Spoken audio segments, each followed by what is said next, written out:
Sa survey mismo ng Publicus Asia, ito survey ng Publicus Asia, ayan, ito, nakita ko itong mga post na ito, kumakalat ito. Post ni Jerry Javier Jr.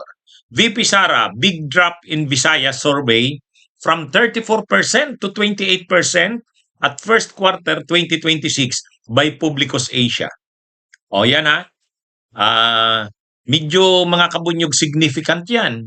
Kasi ang lakas ni Duterte ay nasa Mindanao at nasa Visayas. Sa Luzon mahina siya.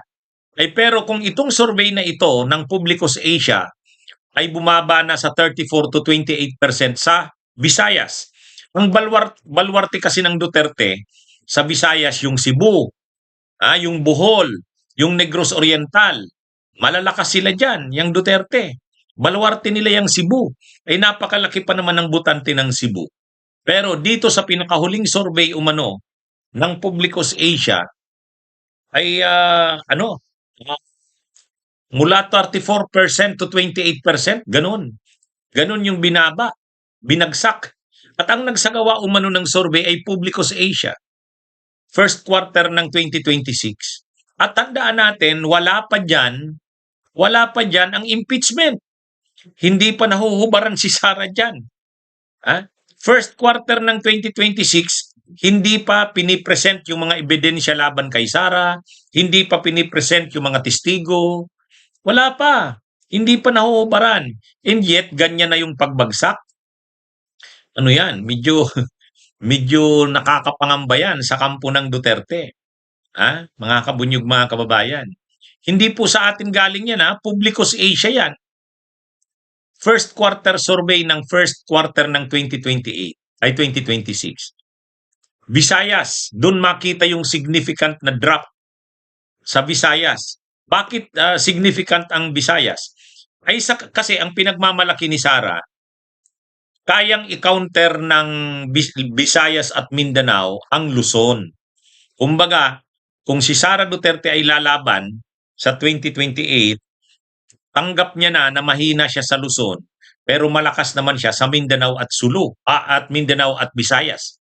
Pero ito na nga, itong survey na ito, nakatatapos lang, mula 34% to 28%, 34 to 28%. At ang nag-survey ay Publicus Asia. Kay Malu Tiquia yan Si Malu Tiquia ay tao ng Duterte. Ano yan? DDS yan. So magpapaliwanag nito ang kampo ni Sara kung paano nila i-counter ito.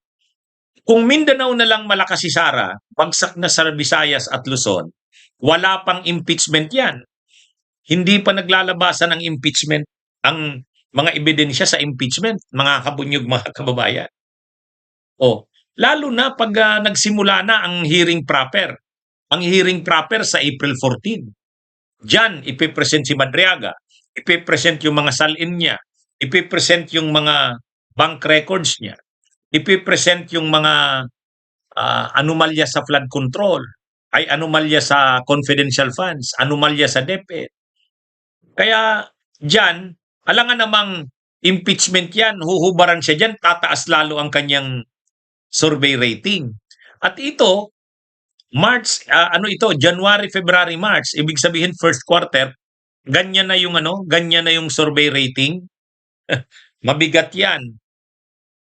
Kaya kailangan kailangan harapin ito ng kampo ni Sara. Ngayon, ang problema diyan, pag nagkaroon pa ng impeachment,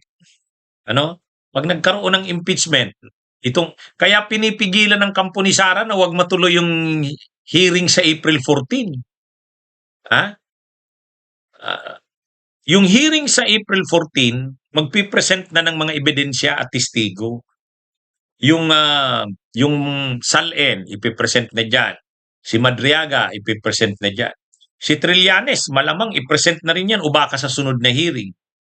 Kaya ito, mga kabunyog, mga kababayan, pag nagsimula na yung trial, ay yung impeachment, kahit hindi pa sa trial, dito pa lang sa Kamara, lalong babagsak ang survey rating ni Sara dyan. Kaya, habang naman, habang pabagsak naman ang survey rating ni Sara, na naglalaro ang posibilidad na posibleng ma-convict si Sara sa impeachment, naghahanda naman sila Bongo. Ah, para parang naghahanda naman sila Bongo ng plan B. Kasi kung hindi na pwedeng tumakbo si Sara, maghahanap ng sinong posibleng panglaban ng kampo ng Duterte. So yan mga kabunyog, aabangan natin tong nangyayari kay Sara Duterte. Kaya nag-file ng TRO sa Korte Suprema sila Torion kasi magiging malaki ang magiging epekto kapag natuloy ang hearing proper sa April 14. Gusto nilang pigilan, wag mailabas yung mga wag mailabas yung mga bank records ni Sara, wag mailabas yung SALN. Kasi pag nakita ng tao yung laki ng mga deposito sa bangko, grabe yan. Siguro, kapag nagsagawa ng second quarter survey, ito kasing ginawang itong survey first quarter . So pag nagsagawa ng second quarter survey, ibig sabihin mga April, May, June yan. Diyan, kasagsagan na yan ng impeachment. Kasagsagan na yan ng impeachment. Mahuhubaran na dyan si Sara, lalong babagsak yan. Kaya ito mga kabunyog, mga kababayan, itong survey na ito ay nagpapakita, kaya yung pinagmamalaki ng mga DDS na parang sigurado na sila na si Sara ay mananalo sa 2028. Parang katulad yan kay Binay. Sa simula, malakas sa survey. Ang lakas-lakas ni Binay. Actually, si Binay noon, mas malakas pa kay Sara kaysa ngayon. Ang survey rating ni Binay noon, mga kabunyog, napakalakas. Siya talaga yung na-contender bago nagsimula ang election, ang kampanya. Bago nagsimula. Kaya lang, nung lumabas yung mga anomalya ni Binay, yung overpriced na Makati parking, yung mga real properties niya sa Batangas na ang lawak-lawak ng lupa niya doon, nasira ng todo si Binay doon. Kaya nung nagsimula ang kampanya sa 2016 presidential elections, wala na. Hindi na si Binay yung frontrunner. Hindi na siya. Natapos yung election ng 2016, yung nanalo si Duterte, umangalawa si Grace Poe, umangatlo si Marojas, umangapat na lang si Binay.